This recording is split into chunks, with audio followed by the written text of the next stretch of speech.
Assalamualaikum warahmatullahi wabarakatuh. Berjumpa kembali di channel ini. Salam sejahtera untuk kita semua, terkhusus Bapak Ibu guru honorer yang akan mengikuti ujian P3K di tahun 2022 ini. Berikut akan saya sampaikan analisis teknis perangkingan ujian P3K 2022 dalam mengisi formasi sesuai skala prioritas. Dan di sini juga kita akan bahas hal yang harus dihindari guru sebelum nantinya memilih formasi, baik untuk prioritas dan formasi umum. Namun sebelumnya, kepada Bapak dan Ibu yang baru bergabung di channel ini, saya mengundang Bapak Ibu sekalian untuk menjadi sahabat profesi guru dengan cara subscribe dan aktifkan loncengnya untuk mendapatkan informasi terbaru dari channel ini. Setelah diterbitkannya Permenpan nomor 20 tahun 2022 Bapak Ibu sekalian tentang pengadaan pegawai pemerintah dengan perjanjian kerja untuk jabatan guru pada instansi daerah tahun 2022, maka Bapak Ibu sekalian sudah bisa menentukan masuk kategori yang mana. Nah, di sini kita akan bahas bagaimana kemudian pemerintah dalam hal ini Panselnas melakukan perangkingan untuk pemenuhan formasi di tahun ini. Yang pertama kita lihat Bapak Ibu sekalian, yang poin-poin pentingnya pasal 20, penetapan kebutuhan, jumlah, jenis jabatan dan unit penempatan P3K JF guru sebagaimana dimaksud dalam pasal 19 ayat 2 huruf A dilakukan oleh menteri dengan memperhatikan. Jadi ini perubahannya di tahun ini Bapak Ibu sekalian. Prioritas pertama adalah usulan kebutuhan oleh menteri yang menyelenggarakan urusan pemerintah di bidang pendidikan, kebudayaan, ilmu pengetahuan dan teknologi berdasarkan Dapodik. Jadi ini yang sebelumnya sudah dirilis oleh Kemendikbud atau disampaikan oleh Kemendikbud bahwa usulan kebutuhan itu agar real di daerah juga akan ditetapkan oleh Kemendikbud. Lalu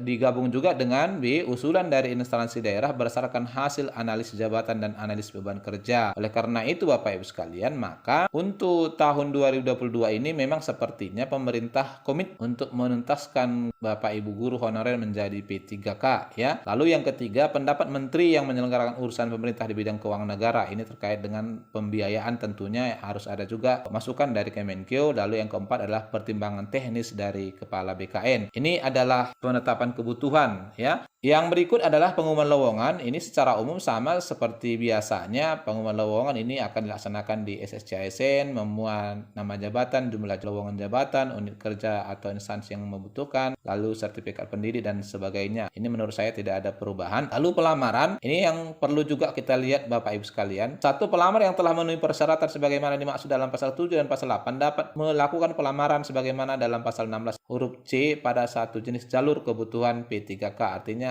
ini hanya bisa memilih satu formasi. Lalu pelamar sebagaimana dimaksud pada ayat 1 hanya dapat melamar satu instansi. Kemudian dalam hal pelamar melamar lebih dari satu, ini ada sanksinya ya. Ini nanti akan dinyatakan gugur Bapak Ibu sekalian. Lalu yang berikut ini pasal 23, pelamar sebagaimana dimaksud dalam pasal 22 mengajukan lamar secara daring melalui SSC-ASN. Khusus yang PG ini tinggal memilih formasi ya. Yang baru ini adalah harus membuat akun ini. Kemudian ini pembuatan akunnya sebelumnya sudah kita bahas ya. Kita akan lihat lebih detail terkait dengan hasil seleksi ya. Ini yang akan kita bahas lebih lanjut. Untuk hasil seleksi Bapak Ibu sekalian itu masuk ke seleksi prioritas. Yang pertama di pasal 32, seleksi kompetensi bagi pelamar prioritas 1 menggunakan seleksi tahun 2021. Seleksi kompetensi sebagaimana dimaksud pada ayat 1 terdiri atas kompetensi 1 dan kompetensi 2. Lalu dalam hal pelamar sebagaimana dimaksud pada ayat 1 mengikuti seleksi kompetensi 1 dan 2, maka yang diambil adalah ini A, untuk jabatan yang sama adalah yang paling tinggi, untuk jabatan yang berbeda adalah yang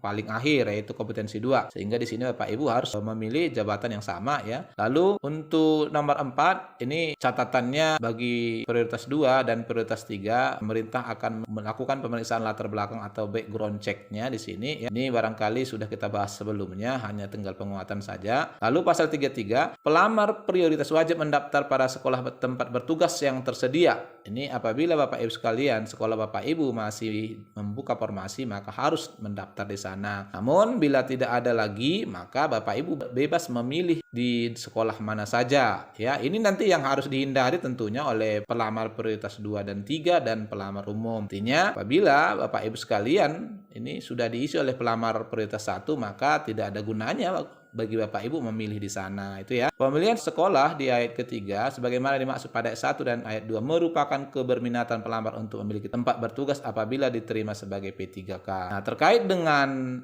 prioritas ini, untuk prioritas 3 yang barangkali belum ujian, ini juga menjadi catatan khusus. Artinya formasi itu dikunci untuk Bapak Ibu sekalian sesuai dengan pasal 33 ayat 1 ini ya. Jadi kalau tahun 2021 yang lalu sekolah Bapak Ibu belum dibuka, maka itu jatah Bapak Ibu sekalian gitu ya. Lalu untuk seleksi sama ya, ini tidak ada perlu yang kita perbincangkan. Lalu ini untuk pemenuhan kebutuhan pasal 37. Pemenuhan kebutuhan P3KJF guru tahun 2022 didahulukan untuk pelamar prioritas 1. Ini yang tadi saya sampaikan Bapak Ibu sekalian, apabila pelamar prioritas 1 sudah melamar di satu formasi, maka Bapak Ibu sebaiknya tidak melamar di formasi itu ya. Nah, kalau kita lihat dengan adanya ini sepertinya nanti pemilihan formasi ini, kalau menurut saya Bapak Ibu sekalian, agar menghindari kerugian dengan peserta yang lain, pemilihan formasi ini harusnya dibagi atas 2 tahapan. Yang pertama adalah didahulukan dulu untuk yang guru PG memilih formasi. Setelah itu formasi yang sisa kemudian nanti akan diserahkan kepada umum. Sebab sesuai teknis sebelumnya disebutkan bahwa guru honor yang sudah PG kemudian yang masa kerjanya 3 tahun dan pelamar umum itu tidak diadu, melainkan ya bersaing menurut kelompoknya masing-masing. Lalu yang kedua,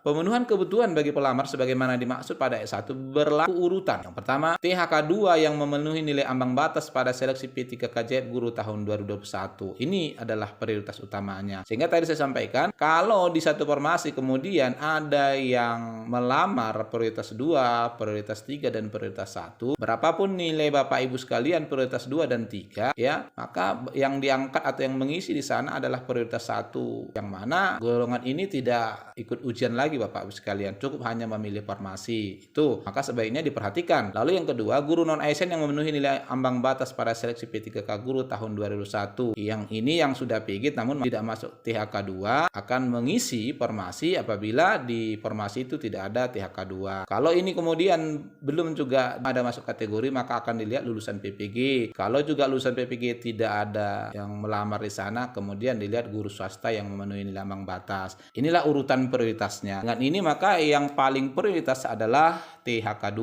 Lalu nomor 3, dalam hal pemenuhan kebutuhan oleh pelamar sebagaimana dimaksud pada ayat 1 belum terpenuhi akan dipenuhi oleh pelamar prioritas 2. Itu ya Bapak Ibu sekalian. Prioritas 2 tadi di atas sebelumnya juga sudah kita bahas. Lalu yang keempat, dalam hal pemenuhan kebutuhan oleh pelamar sebagaimana dimaksud pada ayat 3 belum terpenuhi, maka akan diisi oleh pelamar prioritas 3, yaitu guru non ASN di sekolah negeri yang terdaftar di Dapodi dan memiliki masa kerja paling rendah 3 tahun. Ini. Lalu yang kelima, dalam hal pemenuhan kebutuhan oleh pelamar sebagaimana dimaksud pada 4 belum terpenuhi, akan dipenuhi oleh pelamar umum. Jadi inilah tadi ya catatannya ya. Oleh karena itu memang kalau kita lihat sesuai dengan urutan ini, maka pelamar umum ini akan diarahkan ke formasi-formasi yang memang jauh, bisa kita sebut ini daerah terpencil, itu catatannya. Lalu kompetensi ini penambahan nilai ya untuk pelamar umum juga diberikan Bapak Ibu sekalian. Kalau Bapak Ibu yang barangkali belum PG dan belum ikut ujian, maka nilai Bapak Ibu itu berdasarkan passing grade tahun 2021. Ini untuk pelamar umum akan diberikan 100%